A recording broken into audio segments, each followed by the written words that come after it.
we're live. Welcome to Punish for Protecting. Welcome, everyone. Welcome to Punish for Protecting here on the Marchus. Very grateful to have this platform. Today, our show is Native Americans Speak About Family Law Reform. And we are joining forces with people all over the nation. Actually, even internationally, people are reaching out in regards to the abuses that have been done to all of us in family abuse by family court and child predator services. But today, I have actually on the phone with me Rick Davis, who's also a friend of mine and a fellow Christian. And he's going to speak about, being a Native American and the abuses that we have, as a nation, have done to our own people here. We also have others that will be calling in, and we look forward to you to tell your story today as Native Americans and the abuses that you suffered. But without any further ado, Rick, welcome to Punish for Protecting today. My pleasure, and thank you for inviting me on. It's my honor and my blessing to be a voice here today like that. Oh, thank you. Well, we are blessed to have you on today. I really do appreciate it. And please let us know. Let us know what we have done wrong. I really, you know me actually. we've done many prayer meetings together, and you know that I am very strong on people repenting against, the things that we've done to one another, and what actually is really the foundation as to why we have so many problems that we see. Being an advocate is not just about advocating for what we see, but the root causes of why things have occurred and why we failed so much in so many levels. And I really want to expose this, and I want to join with all of you and hopefully get others to join and to embrace you, our true Americans, and inform people, educate people on what's been happening for, I think you told me, 100 years. Oh, yes. Oh. This thing has been going on for over 100 years. They say that the sins of the forefathers fall upon the third and fourth generation. And obviously what's happened is the people have come into this country and thought that they were going to bully the people that lived here, which is what they did, with lies and abuse and insincerity, and yet claiming the Bible and the Word of God. So they really left a bad taste in a lot of people's mouth for the white man's God. Personally, I think the white man's God is God, but I don't think they ever listened to him. They used him and abused him, just like they used and abused the God's creation. And for some reason, they always seems like they always direct it toward the children. And we're reaping the sins of forefathers. And it went on with the Native Americans. They did it to our Native American people for over 100 years now. And now their sin has caught up with them. It's backed up on them. And now no one's really listening to the Native Americans until now that it's happening with the white people, the people who came from wherever they came. Anymore, we are all mixed. Every one of us have a little bit of Indian in us somewhere, it seems like, for the most part. But now we're all in the same boat with the government, which is a heartless machine. It has no heart. And it seems like it's created a lot of fear in the people in the system to where they're afraid to rise up against what is true. And then they get beat down when they try to stand up for the rights of life. Right. So the spiritual warfare that we're dealing with. This is definitely a spiritual warfare on our continent for some odd reason. I mean, it's all over the world, but it happens to be us over here that we're experiencing right now. Right. And I know personally your story and what has happened to you. I don't know if you want to share a little bit about your particular personal story of what happened to you in the family courts. But I just do want to verify that I personally do want to advocate and stand with you and stand with the Native Americans throughout our nation. And I have a high regard and respect. And, you know, I do believe we're in a time right now where the exposing is happening and people are waking up. And I think we personally have been very successful in the past few months bringing people to start to unify. And I do feel that that is one of the most important things we can do right now is to embrace one another and unify for the sake of our nation, our nation's children, and our nation's families. But would you want to explain a little bit about your personal story with, you know? Yes, I can try and see where it goes. Okay. My name is Rick. My name is Rick Davis. I don't give my Indian name, but the name that the spirits of the Lord prefer me to be called by people is Windwalker. So I go by Windwalker by my relatives. I am a sun dancer. I pour water in the sweat lodge. I am a pipe carrier. And my family is Illuminati, or excuse me, elitist. They are the elitist people. They were in the high ranks. And they gave me a choice to give up my sacred ways of the Lakota, and also they asked me to give up my Christian ways in order to do things the way that they do it. And my father-in-law wanted to put me in as governor of Northern California about 20 years ago when it all began, and that's when I realized I couldn't be bought and I couldn't do things their way. So he said, if you can't do things our way, then we will chew you up and spit you out and take your son anyway. And that's what they did. That's exactly what happened.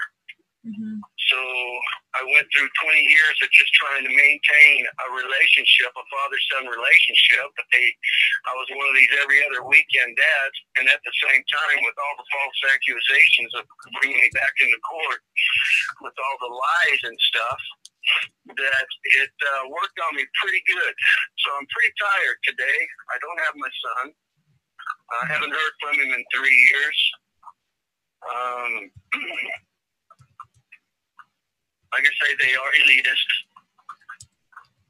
And I carried this battle for a long time by myself. I wished I had my youthful strength and meeting you now with the way it was when I was all fired up and ready to go. But I think, like a lot of our relatives, we're pretty beat up after 100 years of this oppression. Yes. And they still disassemble our families. And in order to mine the land in which they can do that, but that's exactly what they've been doing, is mining the land and slaving us out to it. So I lost my son. I'm 65. I don't have the privilege of being around my children. I don't know if I have a grandchild now through him. But like I say, it was the choice they gave me the choice to do things their way, and that meant that I had to give up my sacred pipe, my convictions with the Lakota ceremonial ways, and also give up my Christian faith. Right. See, I believe that Christ was the chief sun dancer of sun dancers.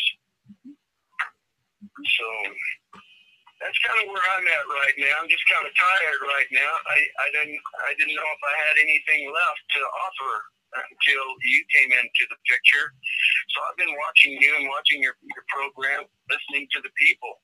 And it's like, it's hard to listen to them because I was them for 20 years. And not only was I them for 20 years, but the Native Americans have been them for over 100 years. I mean, when Columbus came over here, the first thing they did was raped and molested us after we doctored them up and helped them out a little bit, and then they started the raping and molesting and then the mining of the gold. Right. So it's never been about the people. It's always been about the gold. Always been about the money, the greed. So I don't know what to say at this point here. And you're 100% right when you say, and we talked about this yesterday with the veterans, it is an oppression. It is slavery. Your people have been dealing with this for over 100 years. Matter of fact, we had, and I think I shared this with you, Rick. We had, I think it was almost 20 years ago, and in one of the churches here in New York, we actually had a day where Native Americans were there, and we we repented to them for our sins against the true American foundation here, and the abuses and the lies that are told in schools and so on and so forth. And it was a really, really amazing thing, venue, amazing thing to participate in for me. And to bring that, God literally sheds his light into situations where we're literally deceived about things because we're taught wrong. And then it opens up our eyes to the truth and how important it is. And, that there are foundations to why we are all suffering as a nation. There are foundations that are, sin against God and why things happen. And when Kirk talks about our fundamental God-given rights that we are fighting so hard for because we've taken him out of the equation, or we've done things off of the way he directs us to do things, and then we suffer in the long run. And we may not see it right away, but then we begin to see it, and we see it happening in bigger, ways now, where, like you just got done saying, now everybody is suffering the same thing. But you all have been suffering this for over 100 years. We need to pay attention to that. We need to see, this is one of the reasons that even though I'm a Christian, I still defend the rights of everybody. It doesn't matter who you are, what you believe in. I may not believe the same as you, but I'm still going to fight for your human rights. I'm going to still fight for your rights as a human being, as a parent, as a child, because you have the right to live, and you have the right to not be abused and oppressed and put into slavery and so on and so forth. And so it is so fundamentally important to all of us, no matter who we are, that we respect one another, that we fight for one another. Those of us that have our children or have our children back, that we continue in this fight, that it is urgent, it is past due, and it's beyond urgent that we continue this fight together, that we do get up out of bed in the morning, that we do continue to fight for our neighbor, because your neighbor is you, whether you want to believe that or not. Because when your neighbor is easily to have their home invaded and have their children stolen, then don't think it can't happen to you the next day, because it can. And I hate to say it, but it will. If you don't fight for the rights that are foundationally ours, it is that important. And this is why I do this every single day. This is why I emphasize the fact that my emails go off 25/8, not 24/7. This is the reason that I show the pictures of the abused children, and the reasons that I allow people to use this platform, and people like Ted and so on and so forth are using their platforms to get the word out, to get this message out that you have to not buy gas on January 3rd and not go to work. And actually, CJ today said, turn off all your lights, do something, maybe not freeze your kids out, obviously, but turn off your electric on that day. Do every single thing you can possibly do to get the attention. This is a national health and safety crisis, not just in our country, but across our globe. And this is why people are reaching out to me in Switzerland, South Africa, everywhere, New Zealand, England, everywhere. I'm having people contact me. Canada is joining us. I'm going to be actually interviewing Sandy and a couple of advocates from Canada tomorrow. This is a past due urgency. You can no longer be complacent about it. You have to take this very seriously. We're not asking you to zip tie people. We're not asking you to grab judges and tackle them to the ground. So please pay attention to what we are requesting.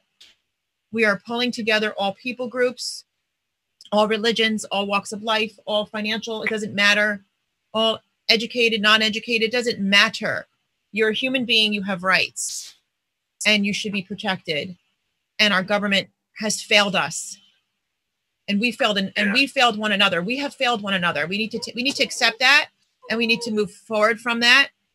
And we need to do what we're supposed to be. One nation under God, we're supposed to be. So let's do the right thing. Liberty and justice for all. Do you see that, Rick? Do you see liberty and justice for all? Because I don't.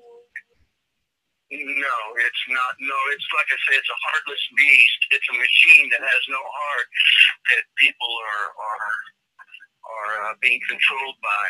And they're playing on the fears of the people. Mm-hmm. It's amazing. You know, our people, our ancestors, our medicine men, our holy men have been giving warnings for a long, long time about a black snake. If they did not maintain the humility and call upon the Yahuwah, they call him Yahweh. You'll hear it in their songs. They always use the Hebrew name Yah or Yahweh. You'll hear that a lot in their sacred songs. But our people, my Native American, they did not listen to the elders of the ancestors, and they were warned that a black snake was going to take over the hearts of the people. That it was going to come, and that black snake came, and a lot of the Native Americans think that it came through the form of the oil pipe that's going through South Dakota and all those other ones that are under our country. But the fact is that black snake is the snake of the heart, the black snake of the heart of the people, not listening to the ancestors, not listening to the holy men's warnings. And since they did not listen, God has allowed a judgment to happen to them. And he used gnarly people that took advantage of it with their arrogance and ego. And but now that they did what they did to the Native Americans, they are also now suffering what they did to them. So there's no win-win here unless we humble ourselves and call on the name of Creator and repent and ask Him for help. Anything less than that's not going to work. We're going to be just going through another 100 years of crying about our children. You know, I was just thinking last night or last couple of days, that when Christ was born, which a lot of people are going to be celebrating Christmas here real soon. He wasn't born at Christmas time. That was another thing going on. Right. But he was actually born back in the fall. Mm-hmm. But what they're about to celebrate was when Christ was born. And what's interesting was that Herod didn't want Christ to live, so he attacked the children. Mm-hmm. He invited the women, all the women with their children, I think it was from 1 to 3 years old, stand to be corrected, but he took them to the palace, and he wined them and dined them while he was blessing those children in their eyes, while a soldier would take each child and take them out in the courthouse, out in the courtyard, and would bash their heads against the walls. So while he was wining and dining all these women, making them proud of their children, he was killing their babies out in the courtyard, in the courts of that place. Mm-hmm. And I was thinking, this is that time of year that took place. Mm-hmm. And then there was Moses. When Moses was born, that Pharaoh wanted to kill all of the firstborn children back then too. That's right. So there was this mass murder going on with the children back then. Yeah. And it seems that we're in the season that this spirit likes to raise its head and massacre children. You know, they go through the Halloween. People are taught, they know that Halloween is not of God. It has nothing to do with God. But yet, you know, because we're good old Americans. We got to do Halloween. Nobody's going to take Halloween from us, not even God. Right. So God takes your children. Right. And He will continue to take your children. And we do open the doors. There's no question about that. And that's why. Exactly. I hope. Yeah. I mean. So until we humble ourselves and call on the Hebrew name, Yahusha, until then, He won't hear from heaven. We won't hear from heaven. Because He, way back when, said He turned His back on His own people, on the Hebrews, the 10 tribes, and He scattered them throughout the world to forget to their inheritance, unless they humbled themselves and called on His name. There's above every name. And you got people calling on many different names, but you got to get back to the Hebrew name of the God who possessed a man and died on a tree for us, so that we would have an advocate. I mean, the key word here is advocates, right? That's right. That is right. So our key advocate is the one who died on the tree to forgive us of all of our shortcomings, because we all fall short. Yeah, and this is why it's so important, and this is why, and I see on a bright side in all of this, and I do see an encouraging side where I do see people coming together. I do see people starting to get to the point where, like one of my strongest advocates, she has love over hate, love dominates, where people are coming together for the sake of this, and for the sake of families, and for the sake of love, and for the sake of our neighbor. Love your neighbor. And we do trump this message. It is important. And sometimes when things get really, really bad, it's when people start really finally realizing we need to turn back to God. We need to turn back to God as a nation, even on the money, even though we know that there's a whole Illuminati thing. But, people do understand that, whether they believe in Him or they think they do or whatever, that inherently we know. We know that we were created. We didn't just something blow up and we just became these masterpiece individuals, because you couldn't be put together like this if there wasn't a God that actually created you and, had a blueprint for you. Let's face it, so, but we do suffer for the sins of our ancestors. And that is extremely true. And we do need to continue to come back to what we're doing and, and also have faith, because it takes faith. And I see so many people that are actually people of faith that are a part of this. And I do believe He's answering our prayers. And I do believe that a lot of people really do love Him, care about their neighbor, and do want to see these children stop suffering the way they are, because it's outrageous suffering and abuse to children and families. And exactly why we as advocates do this work. Exactly why we do it, because we have to put a stop to this, and we have to end this corruption, and we have to hold ourselves accountable to our neighbors, to make sure that, we continue this fight until it's completed. There's war throughout the entire Bible, from the beginning to the last page. It's a book of war. Yeah. It's a book of love. It's a book of justice. It's a book of war. So wake up, people, wake up.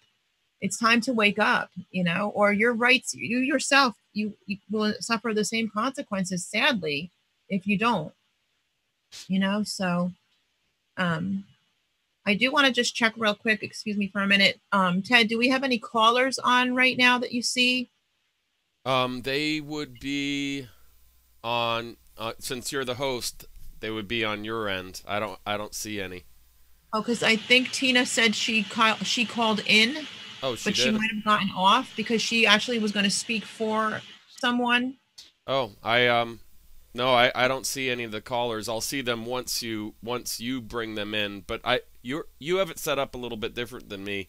I do. Yeah, so maybe I would see them. I'll let you know if I do see any callers. But okay. I used to talk with this somebody who lives. He's a Lakota Sioux, I believe. And we used to talk about the similarities between CPS and the old boarding schools, the native boarding schools. It's really interesting, the similarities there. I mean, the way CPS is taking all kinds of children now is exactly the way the native people have been treated for like 2 maybe 300 years.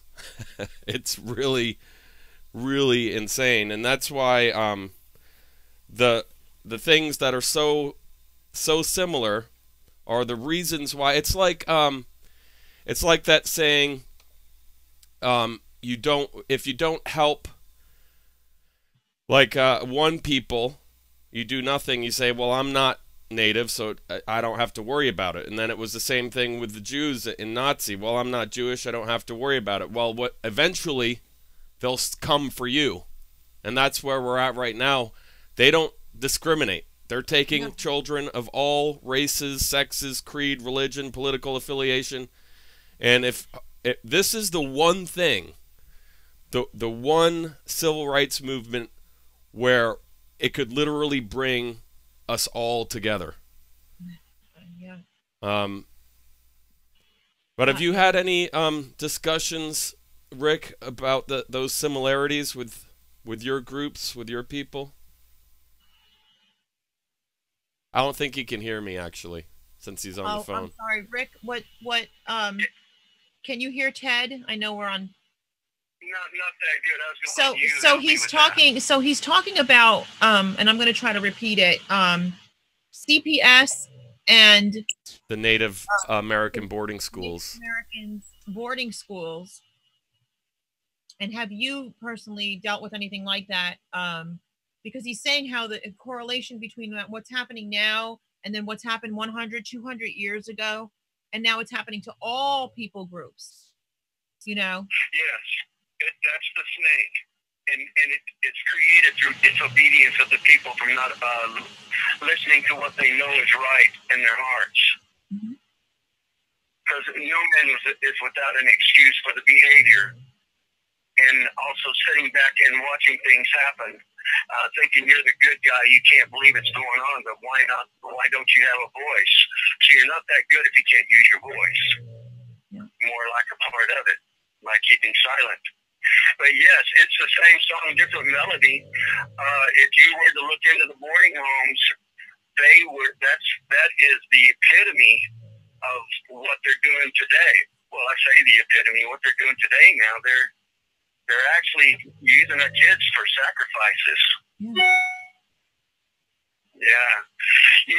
They're actually using them for sacrifices, blood sacrifices, and also for sex.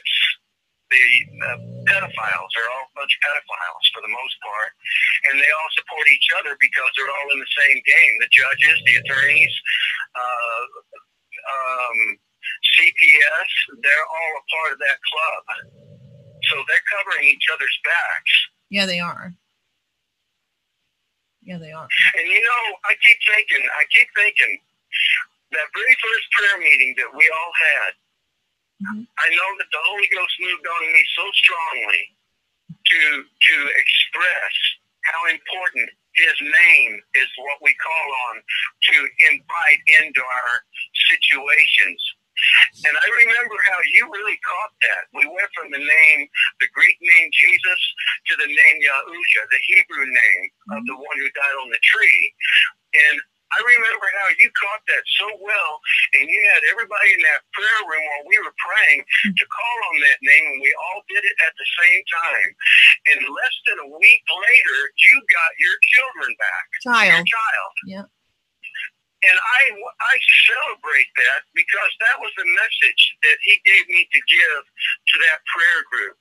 And that is the message He gives me today, you know. And I'm just amazed at how I heard your sufferings. You had no idea how long you're going to be in the courts and doing the dance like everybody else. But within less than a week after having your prayer group calling on the name Yahusha, you got your son back. And everybody got to see you celebrating it.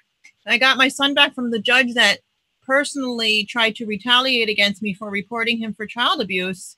So he had it out for me. And it was such an amazing thing to happen because, I mean, the bottom line is that is nothing short of a miracle, because the bottom line comes down to that man would have done this to me for all until he was 18 if he could have, because that was his goal. He had nothing on me. He didn't have anything on me whatsoever other than the fact that I'm an advocate and outspoken, and reported him for the abuses to children that I advocate for. So this was a miracle. There's no question about that. Nobody will ever tell me differently. And I know that God doesn't want us to go through things like this, but I believe he allows stuff because he uses people to change what's happening. And this is what's happening and obviously happening for way too many years. You know, I'm not 100, so I wasn't there 100 years ago. But when I find out something is wrong, I jump in because that's the spirit of justice that's in me, that he put in me, that I have to fight for. And no matter what, I fight for, because I can't stand injustice. I can't stand seeing what is going on. And because I jumped in doing this, this judge decided to go against me. And how foolish to go against God's people, really. Very foolish thing to do. You're really treading on very dangerous ground when you think you're getting away with something on. And because I jumped in doing this, this judge decided to go against me. And how foolish to go against God's people, really. Very foolish thing to do. You're really treading on very dangerous ground when you think that's playing twice, but maybe. And because I jumped in doing this, this judge decided to let it happen. I don't know how that happened either. Whoops, sorry about that. I don't know how that happened either, but I can say that the judge needed to hear that 5 times, probably. Sorry about that. Very foolish to go against God's people. Let that be a lesson to anybody that's watching. Yeah, but the point is that, and that should encourage everybody, really, because the majority of people that are a part of this are God's people. I see that. That's one thing that's blown my mind. The amount of you that are his people, coming out of the wilderness. So don't stop fighting now, because you will get your children back. You will get your children back. Yeah, I'm sure of that. I'm sure of that. I'm sure of it. And the years of abuse that so many of you have endured, only he can turn that around. Only he can give you the recompense that man can't give you. Man cannot give you. So. Amen. Amen. Oh. Good one. Good word. It's true. And, you know, and the thing is... He says that we are overcomers by the word of our testimony. And you know what? If you never had a testimony before, you have one now.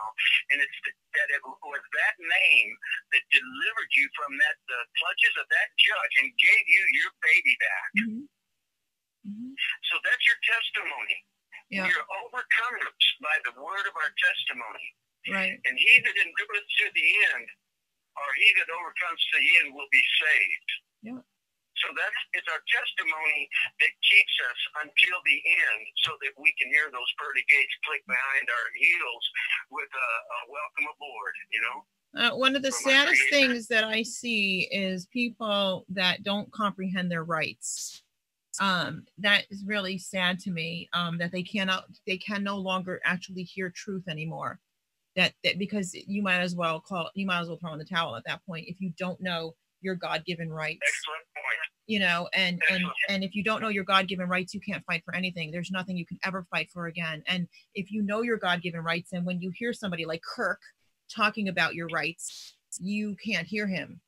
You can't hear what he's saying because you don't know your God-given rights. So you're not going to know any of your rights. You know, and it's sad to me. It really is very, very, very sad to me. Those are actually the only people that are hard to get through to. And actually, it's funny because my sister, she's a holistic practitioner, and people get healed of diseases that they claim are incurable. They get completely healed. They don't get absence of disease. They get completely healed. Okay. And it's because she knows the God-given laws that God has placed from the foundation of before time. Okay. That she is able to successfully get people healed of what they call, the professionals call, incurable diseases. Okay. So it's the same thing with this that we're doing. It's no different. It's just it's a different type of robbery. You know, one of the things that we try to trump is the message of encouragement to all you parents out there that have been suffering for so long and have endured this slavery and oppression and abuse for so long, that no, this is not God's will for your life. No, this is not God's will for your children's life. He's a God of life, and he's a God of abundant life. And you have to fight, guys. You have to get up out of bed in the morning and you have to fight. And I'm telling you, a little thing that you do is a big thing. It's a big seed. Okay, because seeds are small and it grows into something huge. And you have to join. Everybody needs to come together. It's the most important message in all of this is to come together and to unify, because we are so much bigger than they are, way beyond what you can imagine. You just didn't know it. And that's what oppression does to you. And one of the things they try to do is these gag orders. West Virginia, that you're in big trouble. That's all I have to say. The state of West Virginia, these judges are in so much trouble that they're not going to know what's about to hit them, because they're gag ordering advocates, they're gag ordering journalists, they're gag ordering parents. And the reason a person will gag order you, which is a complete violation of your constitutional rights and all your rights, it's illegal completely. And no matter what state you're in, it's illegal. The only reason anybody will gag you, will quiet you, will shut you up is because they don't want to be found out. It's because they're terrified of you. They're not just afraid of you, they're terrified of you. Why do you think we expose? We expose because that's the answer to stopping the enemy. You expose. Everything hidden in darkness is to be brought into the light. That's how you do it. That's how you beat it. That's why this is so successful. That's why there is no fear in this. And so they gag order you guys because they want to shut you up, because they're terrified of you. If you only knew who you were. So we make sure that that does not continue. We make sure that you will not be gagged. You will not be shut up. And you can't be, because that is how you will beat them. And we are going to be suing, and we already are. Judges are being served in West Virginia. Judges are being served in New York. Judges are being served in Minnesota. Okay, we're not playing. This game is over. It's been over. It's time for you guys to rise up and fight as an army that is way larger than they could ever be. Know who you are and you'll beat it. It's just that simple. Stop complaining. Start doing. Action is what actually gets things done. So, and that's why we do this. This is the reason we do this, because we know, we absolutely and utterly know that this is something that's coming down. And this is why we're pushing for January 3rd, 2018, which is now becoming international. I never expected this. Only he knew. I just follow. That's all I do. A good leader follows him. It's very simple, very, very basic. And January 3rd, 2018, we are not buying gas. We are not buying coffee. We are not buying groceries. We are not, some people are not turning on their electricity. Okay. Don't freeze your families, of course. I love that idea. You know, but we're not doing things. We're trumping a message. People will be, like I said, they're not zip tying judges and all this stuff. Hey, more power to you if you do it. I don't have a problem with it. I really don't. Okay. Because they're treasonous and they belong in jail. Okay. But we will get to that point where they will be in jail. There's no question. But we're going to shut the place down. Okay. We're going to arrest the country. Okay. That's what we're doing. And we're unifying. And people will be drumming, and people will be playing music, and people will be holding up signs, and people will be showing the faces. Look on my page. You're going to see the judges that are treasonous all over my page. If you got more, put them on there. That's what this internet is for right now. Nothing could beat the platform that we have as people right now. We're going to take and we're going to use, you know, there's a scripture, what the enemy meant for evil, God turned it around for your good and his glory. Well, we're using what people call Satan, and we're binding him, and we're using every platform we have to shed the light. Very simple. Very, very simple. Stop letting them beat you down. Stop complaining and start doing and start taking action. If you've been a victim, you're not a victim anymore. You can turn your name from victim to victorious in a blink of an eye.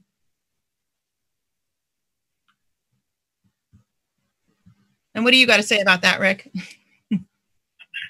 My thoughts are this: except we come to him with that childlike faith, like these little children, you can't enter into the covering that we are seeking for with the courts of today.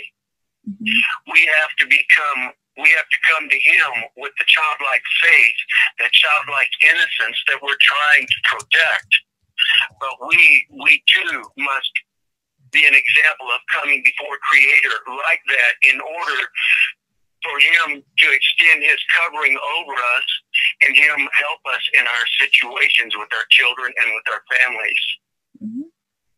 This thing has made drug addicts out of fathers. It's made drug addicts out of mothers. It has pushed them to over. It's turned them into pedophiles. They've lost their senses. This spirit is so evil and so dark. It's the darkest, blackest snake in the world ever. Mm-hmm.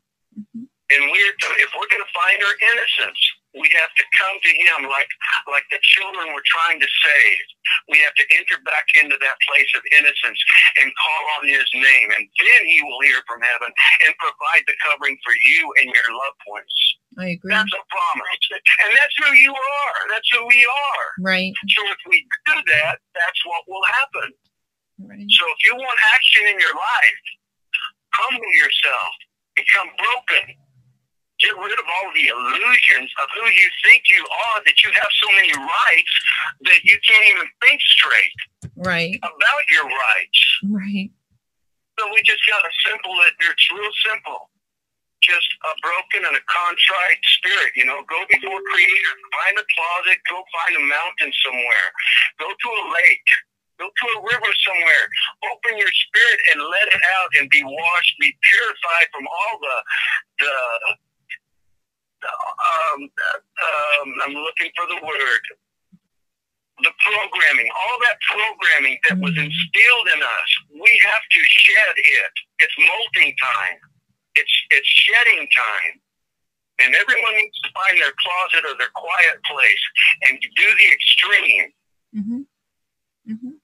That's what's going to get us through, because we're living in a spiritual time and everything is spiritual. And all these people doing what they're doing to our children, they are their sacrifices, and that's why they're doing it, and that's why they're powered up with the evil forces from wherever. It's because they're using our children as the sacrifices, and it builds them up. Mm-hmm. We are to humble ourselves and call on him so that he can come and help all of us children, because we're all children at heart. That's right. And if you're not, you need to just rediscover your child within. Maybe you owe it to your child first. Maybe the child within needs to be dealt with. Advocate for your own child within you that maybe you never dealt with. But that's what we're being called to. If we're going to get into the place where Creator's going to enter into our world to help us, we need to make room for him like that. Mm-hmm. We can't be arrogant and do the things that we do and expect God to be our slave. Mm-hmm. I hope. Muchas gracias. Amen to that. I agree. No.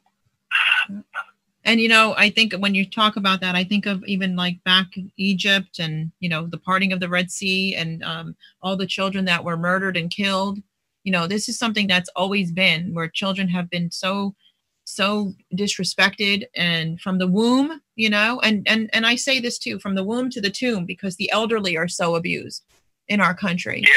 Yes. So horrifically abused. And it's all under that one big money market. It's under that whole DSS, social services, and all this other nonsense that the church never did the right thing in the first place. People went to the government, and people try to go to the government for everything when that's not the answer. That's never been the answer. It's absolutely wrong on every level. If people only understood, it hinders your life. There's a time for certain things when you need a hand up, but not a hand up forever, because you can never come out of that bondage. If you stay in that, you never can become, anything that you're called to be and be all that you were called to be in the gifts that you've been given. Instead, you're just, relying on, food stamps for the rest of your life and the bondage of not being able to make any more money or anything. And so it's all related. All of that is related. To not know who you are, to not dream bigger, to not be better, to not be more of what he's called you to be. It's all related. It's a hindering and it's a death of your life. So you know how many Walking Dead people there are out there? A lot of Walking Dead people, literally just living, just functioning. Zombies. Yep, zombies. And that's why there's such a big, all this zombie crap on TV all the time. You got, people in love that are dead. I mean, everything is about death anymore. Not pro-life, not life and life abundantly, just about let's make it to the next paycheck bullcrap. That's not the life that he's given. And so, there's far more past even getting your children back to get into that place of having abundant life that so many people don't even go into. or they're jealous of people who are actually becoming something, instead of being happy for them and learning and trying to get into the same place or past where they are. I'm an encourager. I want to see you go way past me, you know, instead of being jealous of your neighbor or hating your neighbor. You know, maybe you can learn something from your neighbor. Well, you hit one there when you said jealousy. The Spirit of the Lord has been dealing with me about, you know, I'm always got my eye on my Native American relatives, watching and trying to get the mind for our relatives like that. Mm-hmm. And the thing he's showing me right now is that one of the biggest, blackest snakes that we have ever been dealt with or to deal with is jealousy.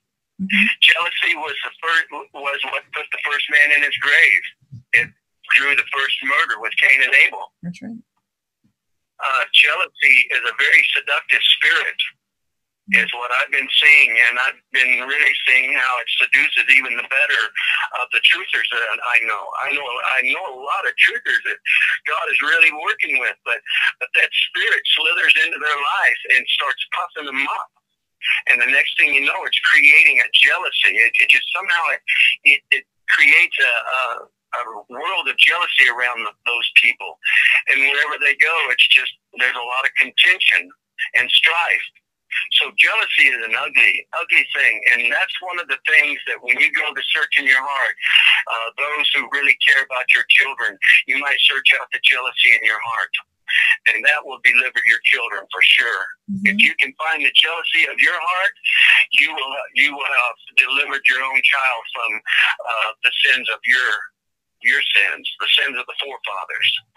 You know, so deal with your stuff now, so they don't have to deal with it down the road. Yes. Oh, it's a blessing. That is true. Yeah. Is there anybody that is a Native American that did want to speak out today? You can call us in today. It's actually an open show to call in. And the number you would call would be 646-558-8656. Again, it's 646-558-8656. And you would enter 922-306-600 to join. Again, 922-306-600 to join. We'll look for you if you guys want to. I did have Tina Mello. She was going to come on and speak for somebody, but I don't see her on here right now. But if anybody else would like to speak up, we are looking for you. We did have other guests that wanted to be on, and we don't know what happened with the Zoom link that actually requested of me to come on and speak today.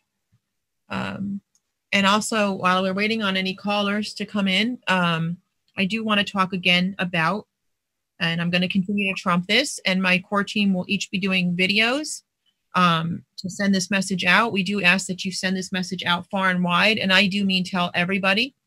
What we're doing is, it's called Citizens Arrest. We've titled it Citizens Arrest because we are citizens. We are planning to arrest our nation. We are planning on bringing it to a dead stop, because family abuse has been for far too long, as you can see by Rick's testimony today. As you can see by all the interviews that we've been doing for several months now, family abuse is something that is a tragic and barbaric health and safety issue that people of our nation have been enduring for far too long, blindly accepting for far too long.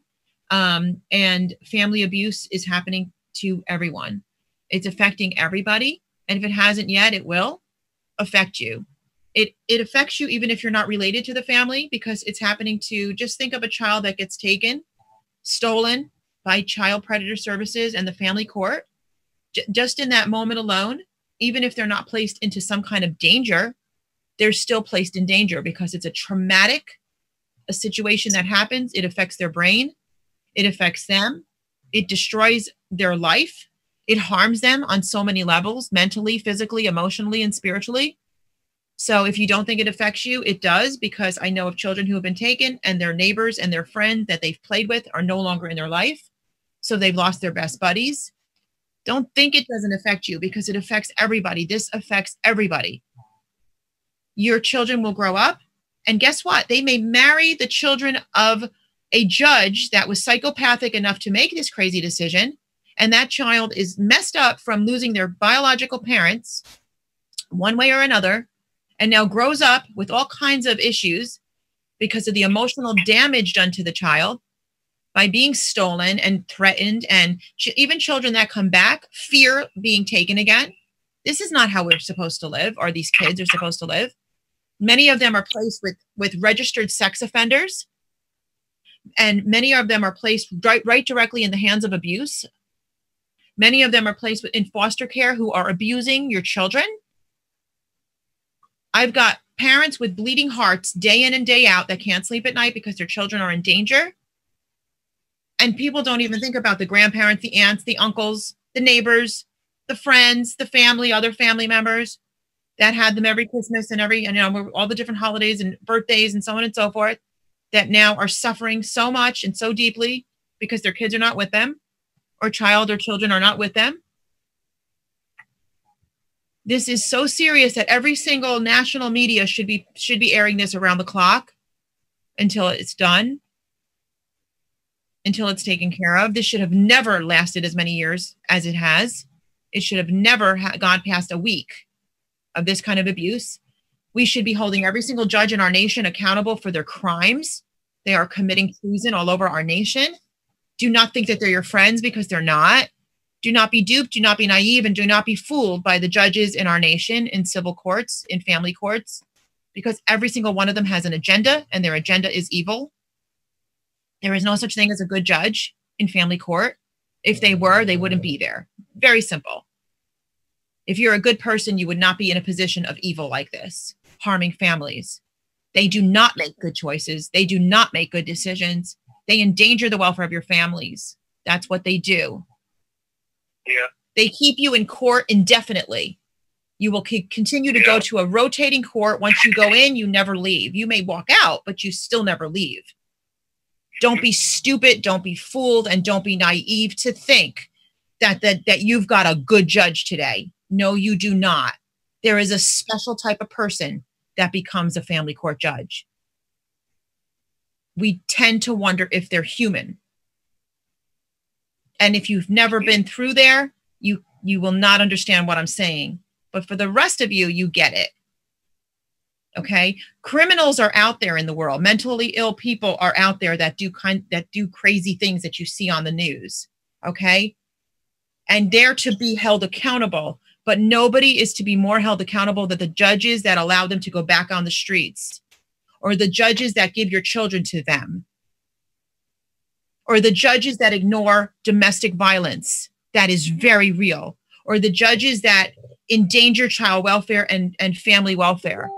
Nobody is more diabolical than that. Nobody is to be held more accountable than them.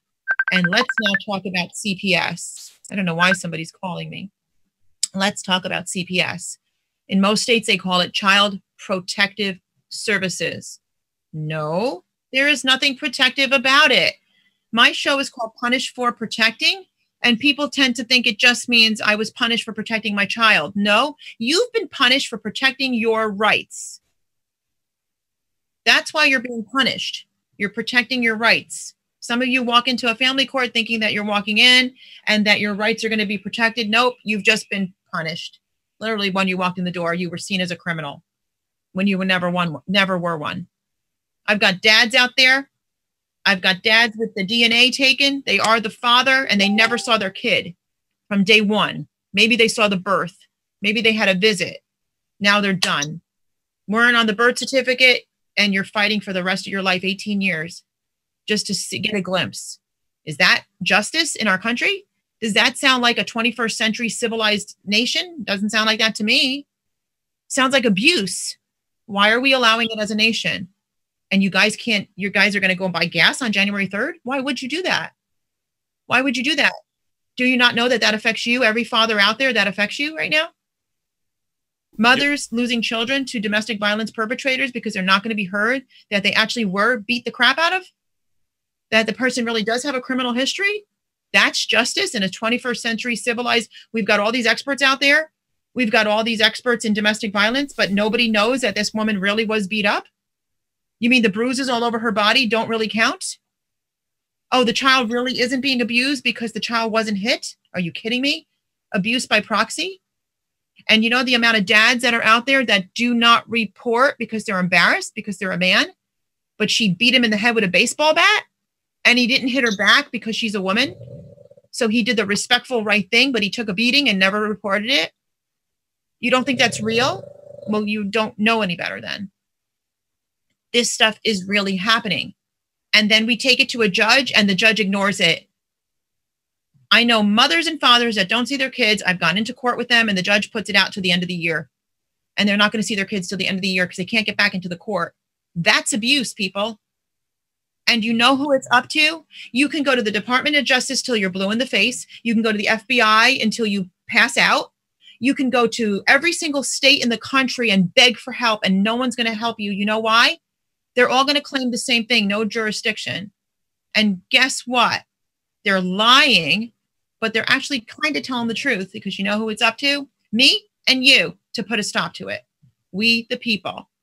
Stop believing the propaganda and the lies that are being taught in the colleges today, that we don't have a constitution or that things have been whited out in our constitution or erased, because guess what? That is not true. If you do not educate yourself and you continue to believe the propaganda and the lies, you will be a part of the problem that will never go away. If you start to do the right thing, if you put your foot down, if you promote this day on January 3rd, guess what I get out of it? I don't get a penny out of it. I lose sleep from it. I lose family time from doing this. Every advocate does. Francesca? Yeah. Randy Davis is going to be calling in a second. Oh, that's perfect. Good. Yep. That's who I want to talk to. I'm going to finish this up. I'm going to wrap it up. January 3rd. Please do not buy gas. Do not buy groceries. Do everything prior. We need to shut this nation down so that we can stop these atrocities. And we're waiting on Randy Davis. Thank you. Any moment. I just talked to him. He's in the middle of work, but he's going to call in. So we'll give a little. So regarding Randy, Ted, did you want to talk a little bit about who he is? And I know he was just recently. He's the one that was recently arrested, correct? No, that's Ronnie Davis in Florida. Oh, Randy Davis is he's the FERPA man. He's the first person in like 40 years to get a to have a FERPA claim go through. He's a Native American in North Carolina. So I'm just bringing up his information right now, but he'll be able to tell you everything about it. I actually had him on my show months ago, and then the Wheel of Judiciary, I had a Wheel of FERPA based on him. Gotcha. He's a great advocate. He helps a lot of people in North Carolina. Okay, cool. Yeah. So our leader in North Carolina is Don Rufty, but that would be awesome if we can all work together. Yeah. That's what it's all about. And while I'm on my soapbox right now, I just want to before we get Randy on the show, please, guys, January 3rd, spread the word. No purchasing of gas, no grocery shopping, no shopping, no online shopping. Okay? Do it before, do it after. Please, January 3rd. It's after Christmas, okay? No, nothing on that day. No, nothing on that day. Okay? Even turn your electric down, do what you can, bare minimum on that day. We need to shut this nation down. Canada is with us. I have two major interviews tomorrow. My Canadian chapter leader and a huge tomorrow that we're not going to talk too much about right now because we don't want to give it away. That's going to blow the lid. All right. And that's tomorrow. So pay attention to my page tomorrow. I'll be working with Ted. But we need to not do this on January 3rd. We need to spread the word, make your own videos. I have my core team doing 3 to 5 minute interviews, or rather videos on Punished for Protecting National, quote unquote, International Citizens Arrest Day, where we're going to literally stop the nation because we're fighting for the rights that we already have.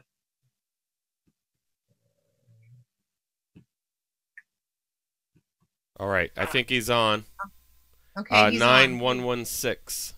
All right. Now, do I actually pick that up myself? Hey, brother. There he is. Hello there. How are you? I've never been better. How are y'all doing today? Well, I've never been better myself. God bless you.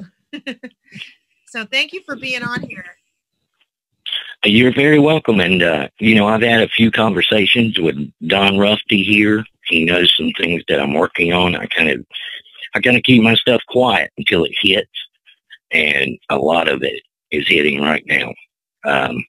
A lot, and a lot sort of pertains to Department of Justice with our own case, because they accepted it because of the FERPA that Ted was talking about earlier and those violations. It was the first case ever in 43 years that we had, which was a victory in FERPA. Nobody's ever pressed it so hard, and it took me 2.5 years. But it doesn't take that long now. People are winning in a matter of 3 days because it's established. But the Department of Justice was notified by the Department of Education in D.C. because of our case. And they sent me a certified stamped copy saying that they found that not only were our constitutional rights violated, but our civil rights were violated due to race. And that's the quote in there. So Department of Justice has it right now. I'm in some heated battles here. I know you say you're going to be dealing with some stuff in Canada with Indigenous people, and I did see where Trudeau had issued a major apology to the Indigenous people of Canada, which is good. Here, especially North Carolina, what people don't know about me is that the reason the whole CPS thing and everything happened was because of what we had uncovered as fraud in Native American business with HUD, NAHASTA, Section 8, DHHS funding, USDA mainly, and that's why they really came after me in retaliation. There is so much going on. The BIA could care less. North Carolina Commission of Indian Affairs is a total joke, and it's nothing more than a money laundering outfit. No doubt about it. Nobody has to be real. We have our genealogies, but we're ignored. It's time that if it's about Native issues, there has to be a speaker. There is nobody. There is nobody. The ones that did speak out are in jail and probably will never get out. And now is the time. So whatever you want to hear about, know about, whether it's educational rights or 506 forums with the federal government and Indian education, believe me, I'm well equipped to handle it. I'm hoping I've got some backup for the things that are coming up, but there's a couple cases here in North Carolina. Pretty much, besides my own, and besides working on Neil Shelton's lawsuit and assisting in that because I'm his power of attorney, I've got a pretty full plate, but these two I've narrowed it down to, and I'm probably going to end up going to jail for violating their gag orders that they have issued to these people. But if somebody doesn't do something, there's 2 little twin girls and a almost 16-year-old boy that are just going to continue to be abused by the system in North Carolina. So I'm going to do it regardless. Right. Good for you. And yeah, the gag order is illegal on you anyway. The gag order is utterly illegal on you. But yes, if you could share with us, please share with everybody, anything that you want to bring to the platform. I do have a Canadian team, and I have a Canadian chapter and a Canadian chapter leader. So we are pulling together all people groups, and Canada is working very much together with us for the Citizens Arrest Day, January 3rd. And we're requesting, because I'm getting messages from other countries that want to join, but we are literally asking you guys to just get the word out everywhere, because we should do this on a global scale. But I definitely, Randy, would love to hear more, and I'm sure the viewing audience wants to hear more about what you're doing. Well, I'll tell you, I'm working currently and trying to figure out how to win HIPAA, which is your medical component.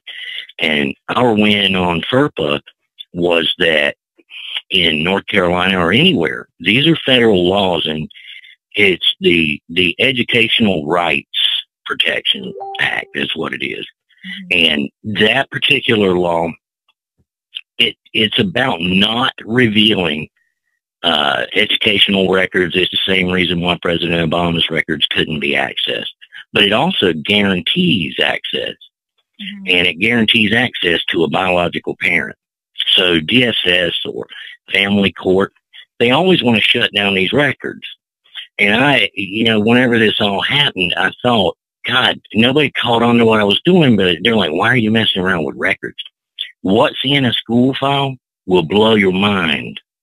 There has been a couple of cases we could not get the actual, as they would call it, home safety assessment from DSS. Oh, that's confidential. You can't get. Well, we went poking around in school records, and guess what? It was in there. It was in the school records. So we're about 6 inches thick of psych reports, DSS reports. There is a ton of things that are in school records. And absences, what the real grades are, the behaviors, and how the behaviors go down after government becomes involved. It is incredible the amount of evidence in there. So I figured it out, and literally all you have to do, and this will give somebody the idea, there were 4 attorneys against me. I had no attorney representing myself and my daughter and the whole thing. Well, these 4 attorneys and Dr. Frank Teal, he was the superintendent of Cumberland County Schools in Fayetteville, North Carolina. That includes Fort Bragg. Well, they all said I could not get these records because my daughter was in the legal and physical custody of DSS. Well, number one, they didn't even know where she was. But what happened was all of those arguments failed, because even if DSS has legal physical custody, or a family court, a regular family court has legal and physical custody, they cannot stop a biological parent's rights. And if you think about it, it's actually pretty simple. If rights haven't been terminated, because there is a procedure for termination of parental rights, of course. Right. So if that has not happened, then what does it mean? It means the rights are still there. The issue has been parents voluntarily surrender their rights because they're told, nope, you can't get that. Well, it doesn't matter what a state or a county or a judge or a court says. And they even sent court orders. Well, these were court orders saying he couldn't get them. Yeah, and director of the Department of Education, Mr. Dale King, he said, it does not matter. It does not matter what orders you have, unless you have a North Carolina law or a federal law that overrides FERPA and his parental rights, or you have a court order terminating his parental rights. You can't stop him from accessing the school records or going to the school. Now, why does that matter? Because there's one, his name is Andy. Andy contacted a friend of mine, and we're all involved in Native American affairs. And Andy Davidson contacted me, and he was all to pieces one day. And he said, I know if I could get these records, things would change. Well, I explained to him how to do it. He got them in less than 5 days. And you know what? He's with his daughter right now. Oh, that's She's awesome. back. There's key elements in there. And it also protects your rights in any kind of a guardianship or custody or termination proceeding, because one of the things that if they can't prove you, quote unquote, unfit, then they have to prove that you have intentionally basically neglected your constitutional right to be a parent. So in that, you want to go out and get them. You want to get everything. Now, in a particular Wake County case, same judge, and I've sat in there, and this judge rails me, and I can never go past the bar. I'll be the only person in the courtroom, and everybody else is up front, and he will rail me every time. What is revved up? And no recording in here. Do I record them in the courtroom? Damn right I do. What's the fine for recording in a courtroom? What are they going to do? They're going to spank me? I'm not worried about what they do. The benefit of catching them and holding the leverage over their head far outweighs any. What are you going to do? You're going to take my cell phone? I've got 8 of them. It doesn't matter. I will find a way to get them any way that you can get them, because you cannot win in the courtroom. You can't. It's just too rigged of a system. Right. But you can win outside, and and make them take it back in there.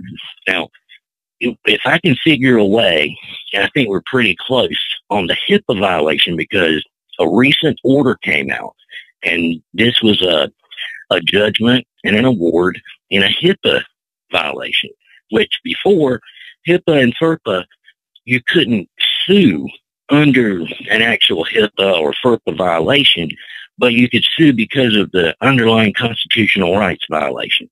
Well, this ruling out of Supreme Court says now you can sue due to HIPAA. And if you can sue due to HIPAA, you can sue due to FERPA. Our case right now, which I believe is going to mirror one that Connie Regley shared it last night, and it's out of Massachusetts. And it's where the DOJ found that the civil rights were violated in the Massachusetts case. And I forget, I think it may have been Gordon.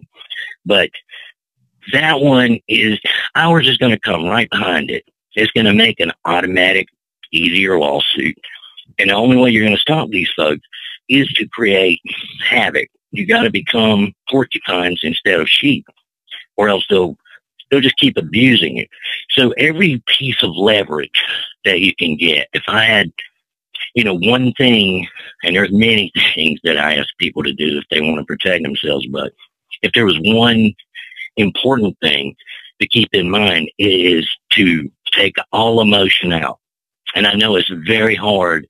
You're talking about your family, your child, but you've got to ignore the distractions. You've got to not follow 100 people on Facebook and take pieces and bits and pieces of everybody's stuff. And you've got to stay focused on nothing but how do I create a paper trail in order to beat them in the suit or in an appeal.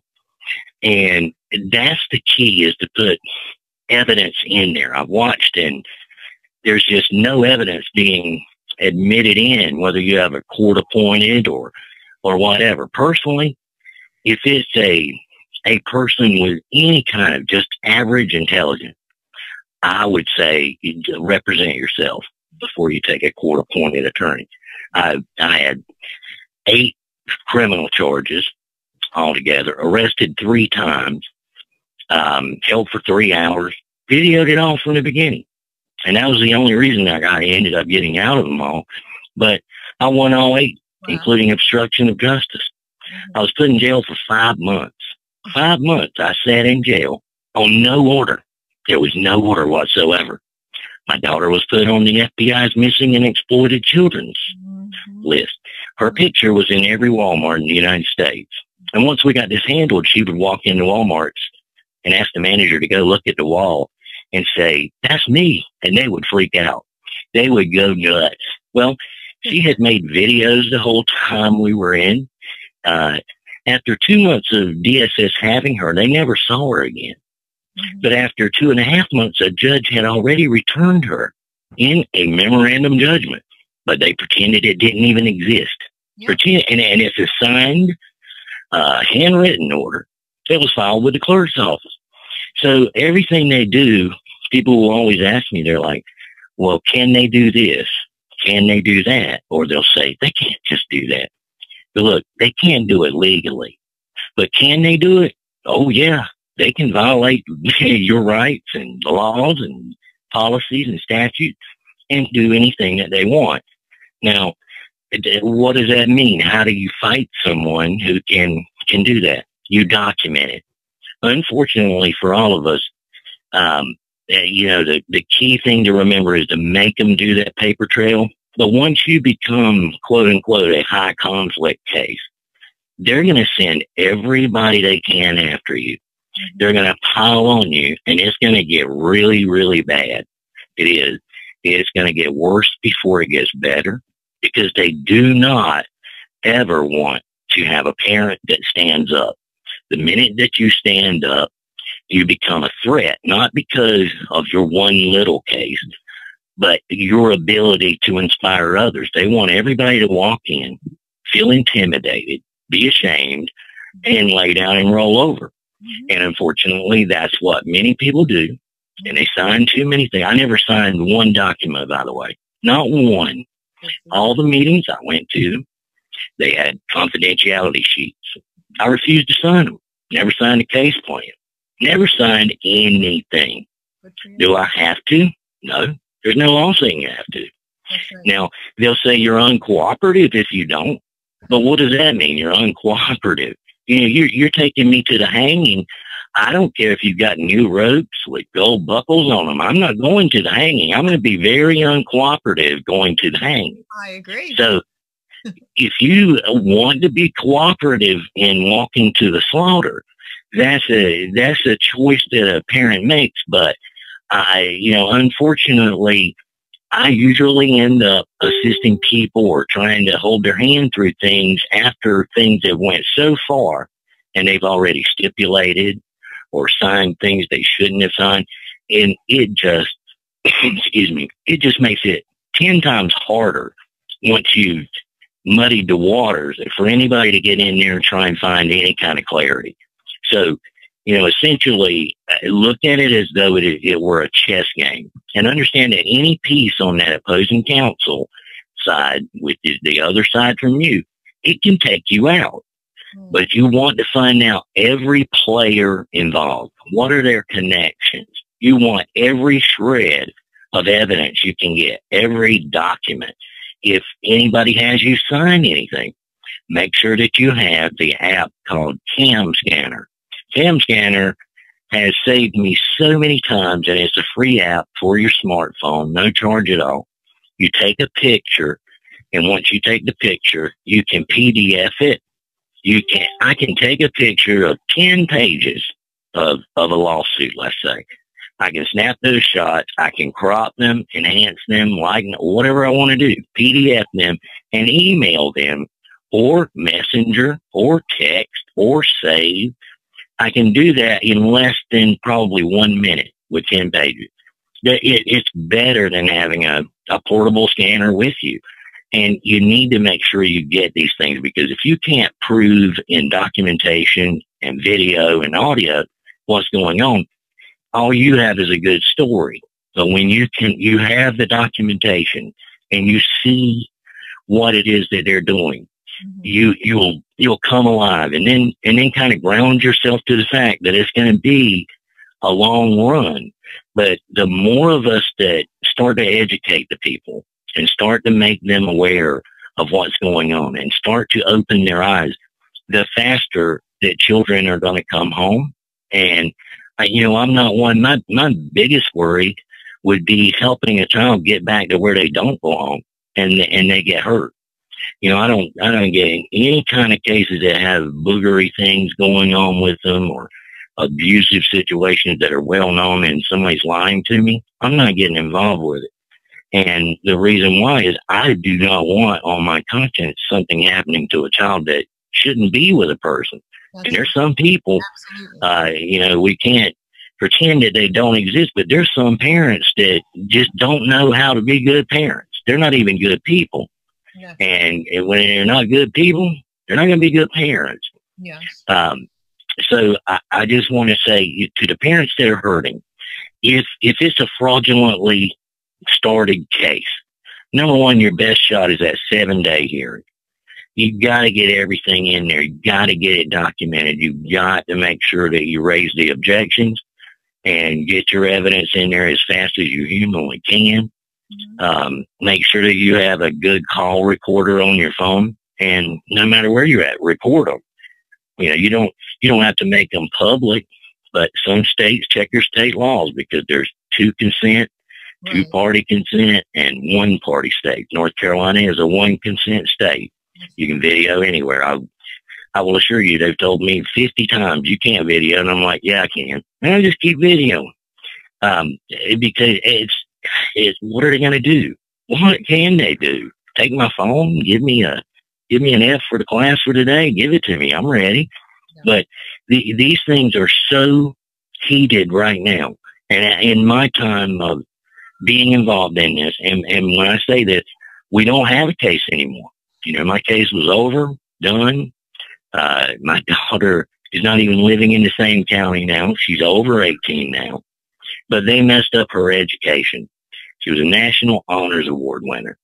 She was under a Form 506, Title VII of the Social Security Administration, which is Title IV, as we know, D&E of the Social Security Act, is what funds the majority of this nightmare. Well, Title VII is for Native American education. Title IX is females mainly.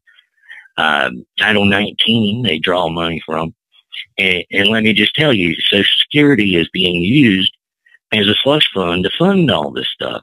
So one particular case right now in Wake County, which they hate me, but we found literally, and this is how you have to dig and root around the edges, we made some calls to just double check on a situation where a young man has been in their foster care for 40 months.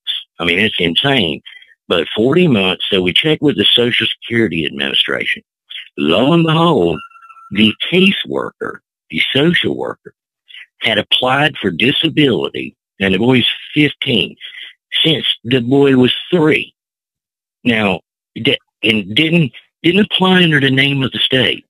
Applied in her own name, said she was the guardian, and provided her own Social Security number to get the benefits. Now, I can tell you that the fraud investigators with Social Security, they do not like this one bit. And they gave us a tip. And I'm going to share it here. This will be the first time it's ever been heard. But in the state of North Carolina, and I have to believe other ones, there are agents. These are not social worker agents. These are agents of the government posing as social workers who are in that county and have been and are aware of the Social Security fraud. So something is happening. Yeah. And they're watching this particular case. And hey, I'm battling with them today on this case. A visitation for tomorrow was canceled. There's all kinds of strange things. People are, supervisors are leaving, switching of the guard, all kinds of weird things. That's when you know, when you run up against a situation where weird things start to happening and you're getting stonewalled on even the smallest of things, that's when you've hit a nerve, and that's when you're doing the right thing. If they're in love with you at every CFT, they are, oh, they're doing it great. You're really, really doing a great job. You got a noose around your neck and don't know it. Because unless they are not happy with you, you're not doing your job. Your job is to protect your family and your rights. And it is, unfortunately for Native Americans, it has been a treacherous thing, especially in the East Coast area. Government has taken what they wanted. They've told us how to cut our hair, how to speak. You can't speak your own language. You can't be with your family. You must go be reassimilated. Now, I'm looking at it, the same U.S. government that told us we couldn't speak our language is now demanding, and whenever I call anywhere, press 1 for Spanish, for English, press 2 for Espanol. And I'm thinking, wait a minute. So they take everything from us as natives and then make us assimilate and learn a new language. But then we're supposed to learn another new language for everybody else that's coming into the country. And so why am I so hot on the immigration thing? Because this is something to look out for.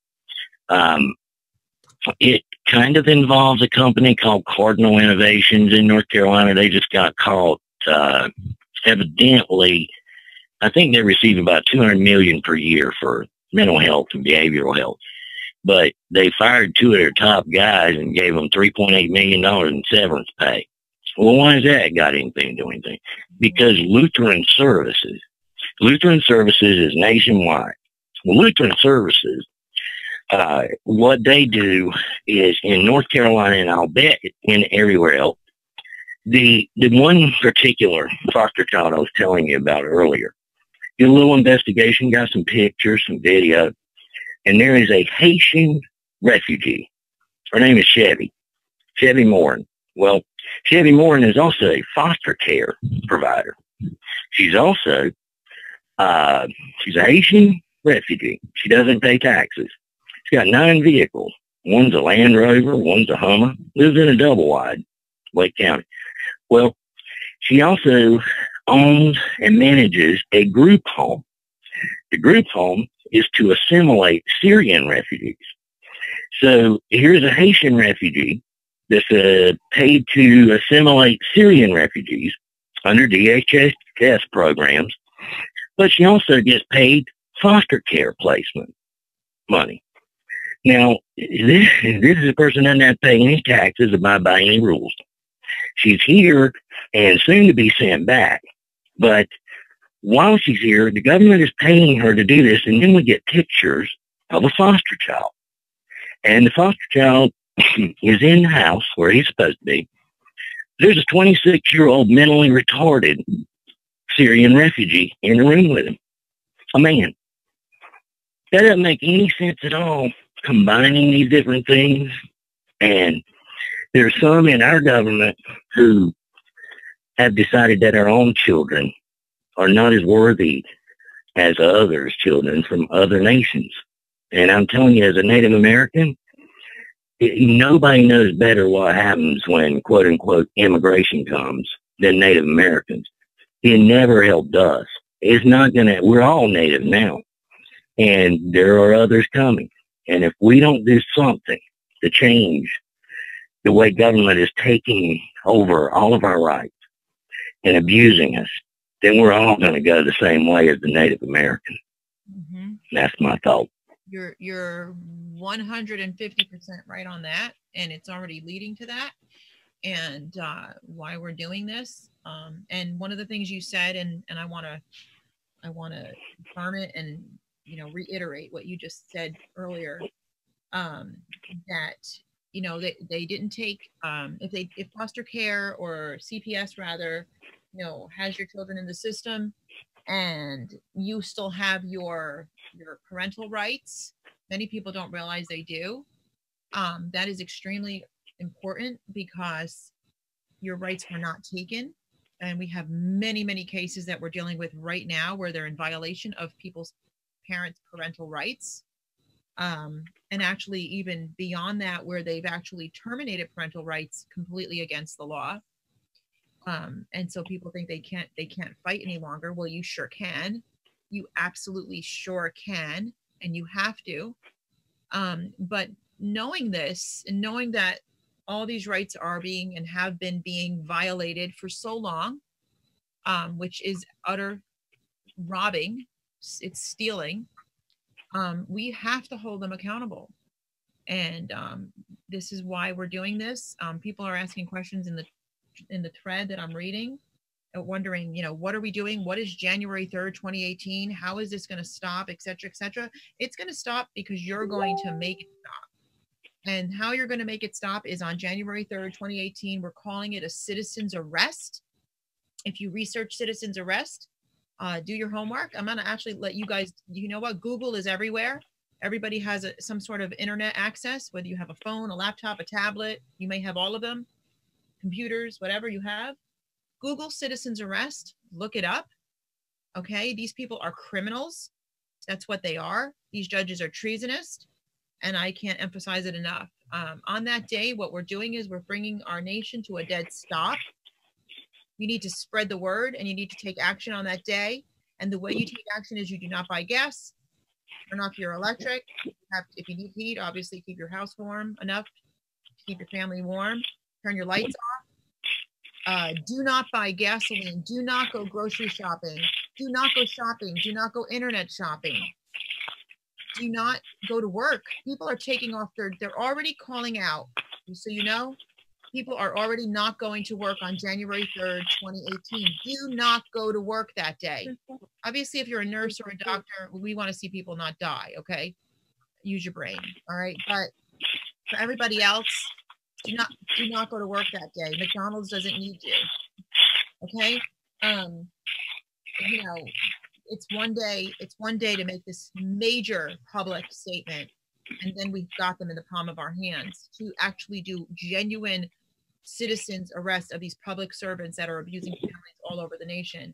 And we're going to keep giving you story after story after story after story till it finally gets in your head that this is a national, global health and safety risk When you destroy the family, you've destroyed everything that we are about.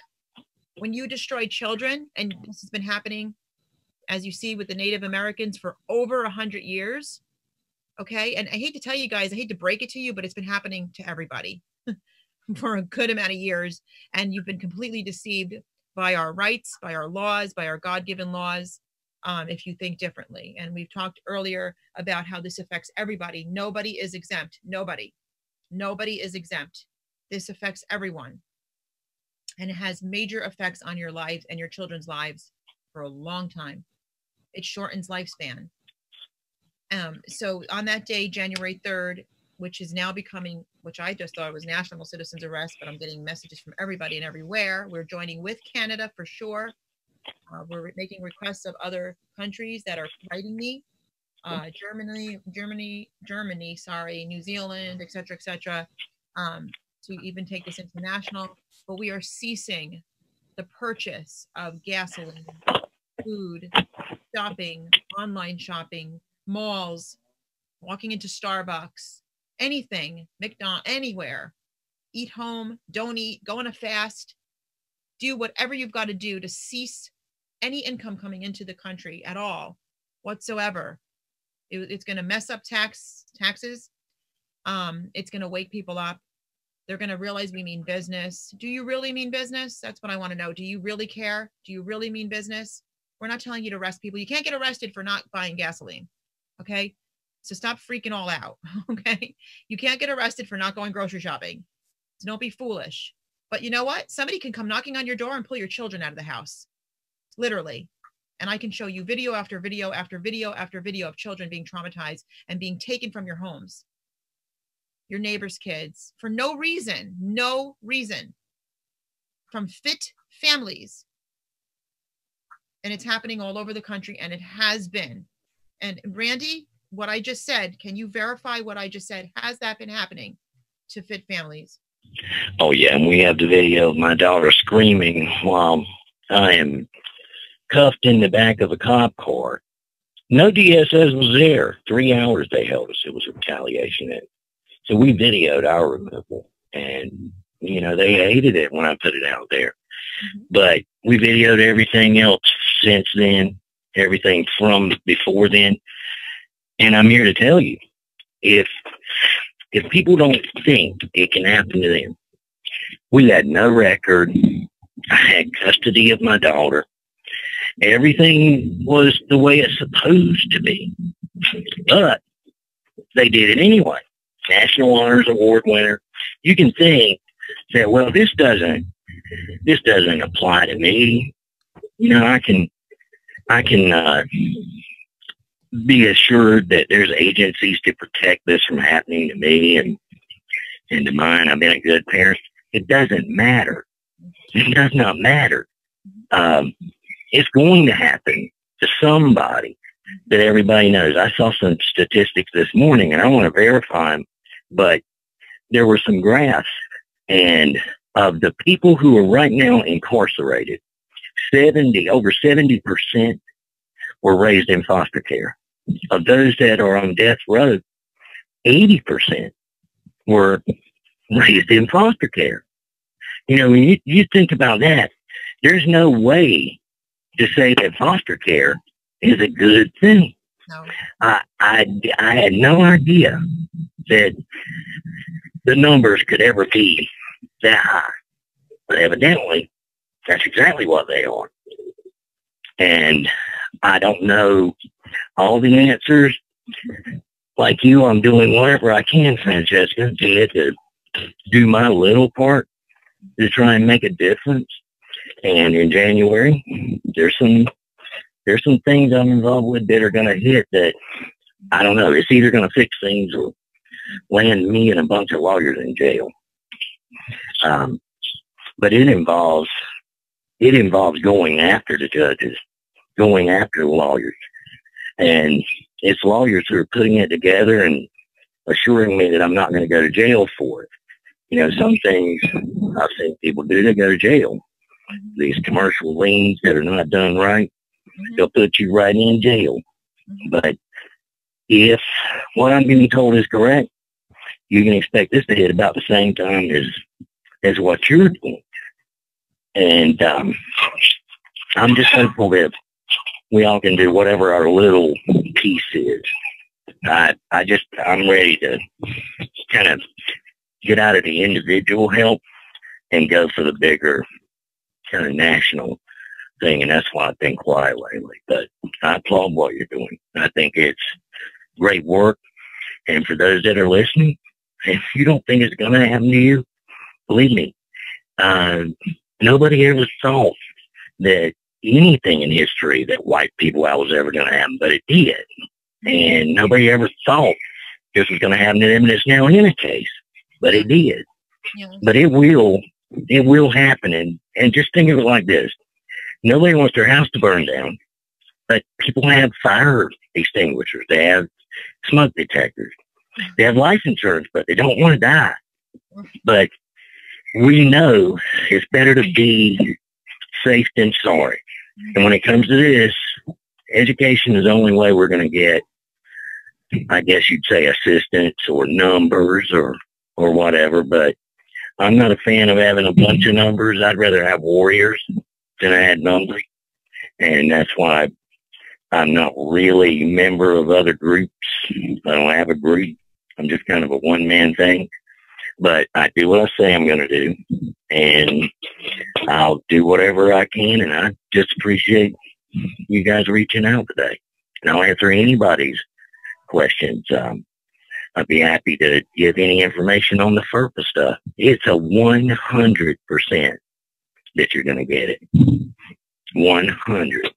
Nothing else is. If I can figure out how to do it with the HIPAA, I think we basically can shut down all of the crazy cases anyway where they're hiding information. I really believe it's the hiding of the information and the confidentiality deal that's keeping bad cases alive, is because people don't know. They don't know that there's nothing really in the records. I didn't. But once I figured it out, things got better. And then all of a sudden my daughter was home. And that's what we've all got to do, get a clear picture of what's really happening and get your records, protect yourself, and don't go all over Facebook if you're not sure exactly of what you're doing. Sometimes it's not the right thing to go public. So I guess those are my key pieces of it for today. I'm a firm believer of not just, hitting the enemy, but knocking him out to the point where he can never get up again. And that's what my goal is here, because this is not something that we're going to get reform out of. Matter of fact, we started out as a reform group until we learned better. You cannot reform Hitler. You cannot reform Satan. There's certain things you just cannot reform. So what we're doing is we're actually abolishing. And my message is to unify the masses and to let them know that the army is gargantuan. The giant that we have is far bigger than the giant that they have.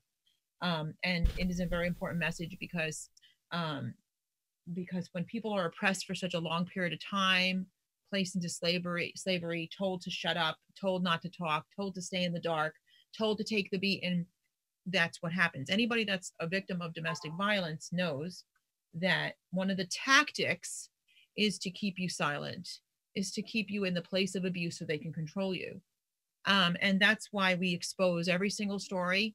We do the opposite of what they say, just like you do, as far as like if they tell you you're gagged, then you're not going to be gagged because what's more important is the safety of a child, et cetera, et cetera. We do the same things. We expose the stories. If somebody has fear, you know what? I've never met an advocate that hasn't been in jail. From the days of, Rosa Parks to us, like I've never met anybody, Jesus, who hasn't been in jail for doing the right thing. So if you're an advocate, it's part of what you do.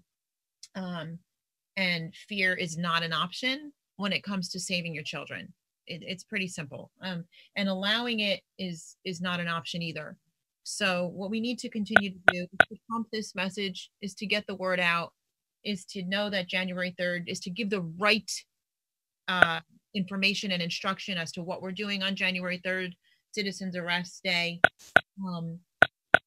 And I don't know what that clicking is. Okay.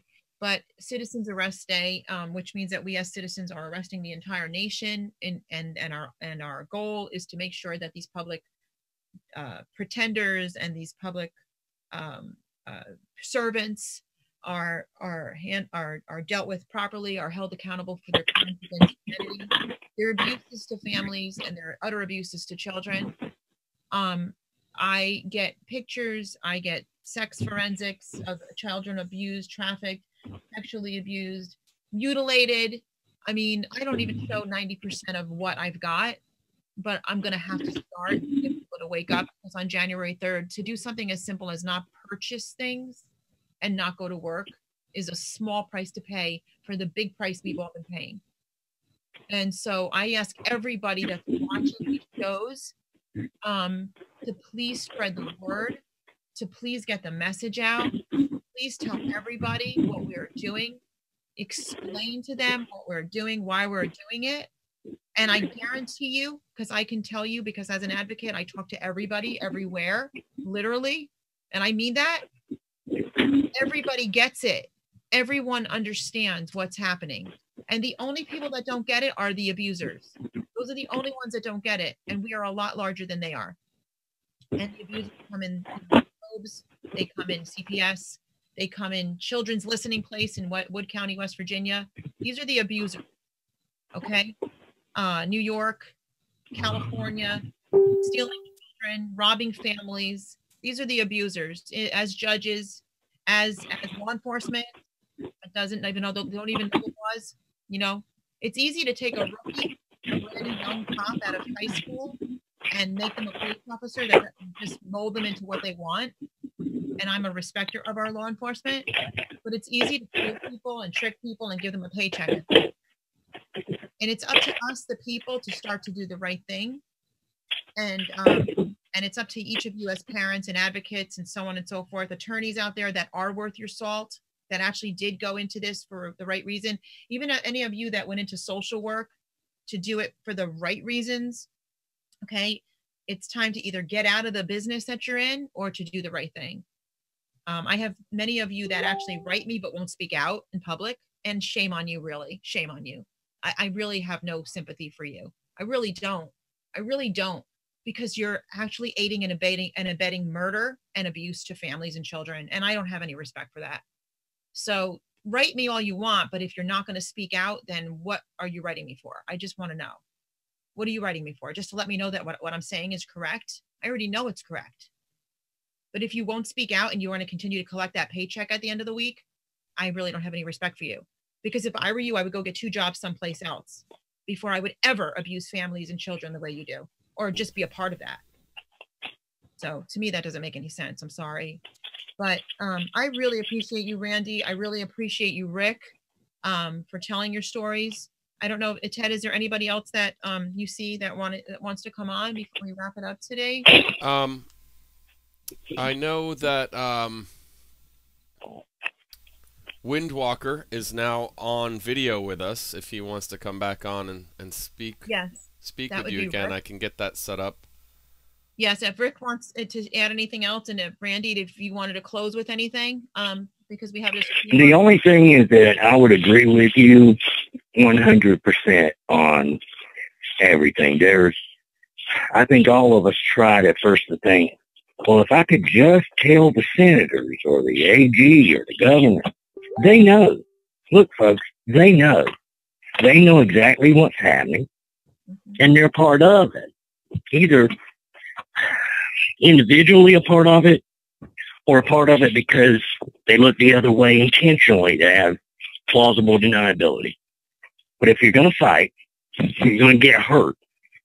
But eventually, if you're going to win your case, you got to fight, and you got to be willing to get hurt.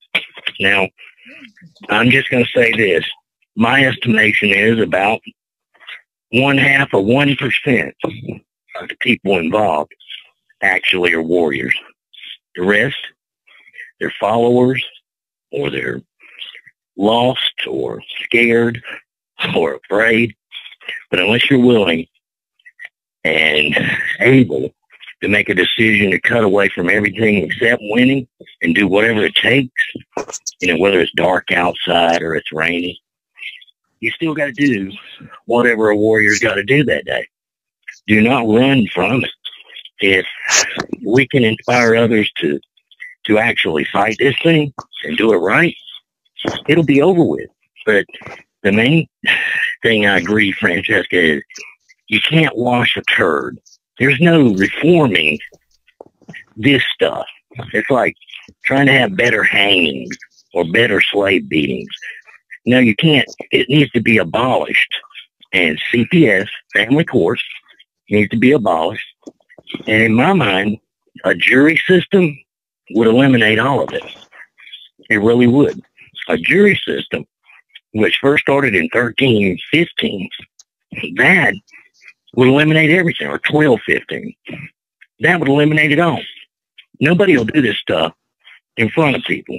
The way they get away with it is because it's all confidential.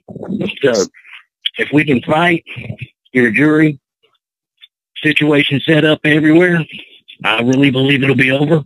But for those who think you can reform it, you're nuts. You can't wash a turd. Right. So that's all I really have for today. And that's perfect. And it is true. And the way the system is so corrupt at this point, though, that they would even select their own juries at this point. And so I wouldn't trust any of it at this point. But I do agree with you, because that's always been the law. It's always should have been. There always should have been juries in these courtrooms of your peers. Okay. They violate that. They violate in West Virginia, violates people coming in and being public and sitting down and watching and having advocates come in and keeping an eye. All right. Where New York actually doesn't do that. Okay. They can all come in. I've had the judges, when we're out doing rallies, behind closed doors, they'll say, oh, well, that's their right. But then they'll actually use it against the parent that comes in and nobody else is there to keep an eye on it. They'll say, you were out there doing a rally, and then they'll use it against. So they're all sneaky. They're all evil. Like I said, don't be naive. Don't be fooled. These judges are not your friends. They are a special type of people, okay, if they're even human. And the way that we're going to take care of this is on January 3rd, 2018, we are going to abolish this system, because we're going to unify, and we're going to do this. And yes, I am going to pull this off for any of you that think I can't, because I can. And we have more tomorrow. And the one thing I do want to say too, actually, is, we do need the mass numbers, but I absolutely agree with you of who the genuine warriors really are the people that actually really do something about it. But we do need the numbers at this point, because the numbers are what is going to effectuate the real change that we need. And that's all of you out there that have suffered this and have endured this abuse. And that's one of the things that I try to let you guys know, just how large you are. And when you're large, you're in charge. So thank you again, Randy. And do you want to come back on again, Rick? If so, if you have any final words to say before we wrap up today. He just got off for some reason. He just left the meeting. I don't know why. Okay. I think he has a bad connection. Yeah, he was having problems. Well, I thank our guests today, Rick and Randy. It's been a real blessing to have you both on. Thank you so much, Ted, again, for the platform. And again, everybody, please be ready for January 3rd, 2018. And watch our lives, watch, my page, National Coalition, Family Court and CPS Reform. We're doing a lot of broadcasting off of there, as well as my own personal page. Tomorrow, we've got two, three very big interviews tomorrow. So definitely watch and share the videos and tell everybody what we're doing, because collectively we can stop this abuse once and for all in our nation and be who we're called to be. And I really appreciate, again, you having me. Thank you, Ted. Thank you, Francesca. So I'll go ahead and play the ending music then. All right. Good deal. Rev it up. Thank you. Thank you, Randy.